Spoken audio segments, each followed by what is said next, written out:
mai es pot fer servir el padró per punir, per castigar l'immigrant que es qualifica d'il·legal. Perquè per sobre de la raça, per sobre del color, per sobre de la religió, hi ha l'ésser humà. Vostè ha dit, senyor Anglada, impúdicament, afegeixo, que els immigrants sense papers no tenen dret ni a l'assistència sanitària. Jo li he sentit a dir això. Sí. Esclar, vull dir... I em reafirmo amb això, eh? Veus? I a més... Perquè, escolti, vostè el que no farà serà portar-los a casa seva, eh? No, esclar... I vostè de la seva butxaca els hi donarà res. No, esclar. En aquest país... Perquè igual vostè viu en una gran mansió i no té el problema que tenen la majoria de gent d'aquest país. Escolta, què faràs, Anglada? Què farà vostè? Todos friegan nuestros suelos una inmigrante, todos cuidan nuestros viejos, todos cuidan nuestros niños, una inmigrante. Dieu una cosa, vosaltres que sou tan defensors dels drets humans, dieu una cosa, què ens aporta? Sí,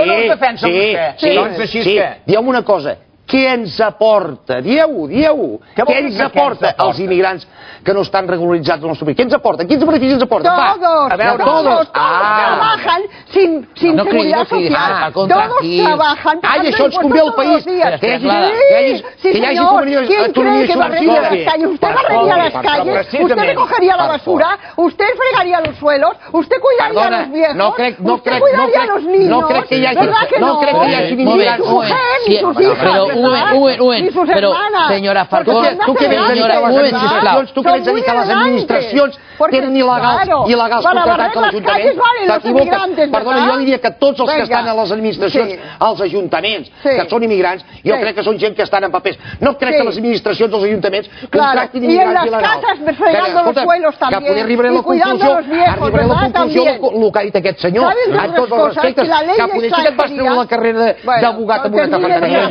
Termine de graznar, a ver si puedo explicar que la nueva ley de extranjería no permite contratar legalmente a una persona si no tiene el permiso de residencia, que es la normativa de la vergüenza que se acaba de aprobar en Europa. Con lo cual, tú tienes una persona trabajando en tu casa y no puedes ni siquiera hacer un contrato de trabajo a menos que te multen a ti. Lo cual es verdaderamente vergonzoso. Claro. Porque no puedes regularizar a la persona que está trabajando, está cumpliendo con un trabajo, está además aportando riqueza y está ayudándote a ti, cuidando a tus viejos, cuidando a tus niños, fregando los suelos, yendo a la compra. Perdoneu que intervingui un moment, els catalans no sabem anar a la compra, ens llegan els immigrants, però quines tonteries que dius? O sea que no trabajan, los inmigrantes no trabajan en las casas. Perdona, jo dic que no pugui treballar en les cases, sembla ser que vinguis a dir que solament els immigrants poden cuidar amb els avis. Els immigrants són... Però què t'has cregut? Què t'has cregut? Eso es la demagogia. Los inmigrantes que trabajan en esas oficinas. Cometes un error. A ver, tú dices los inmigrantes cuidan a los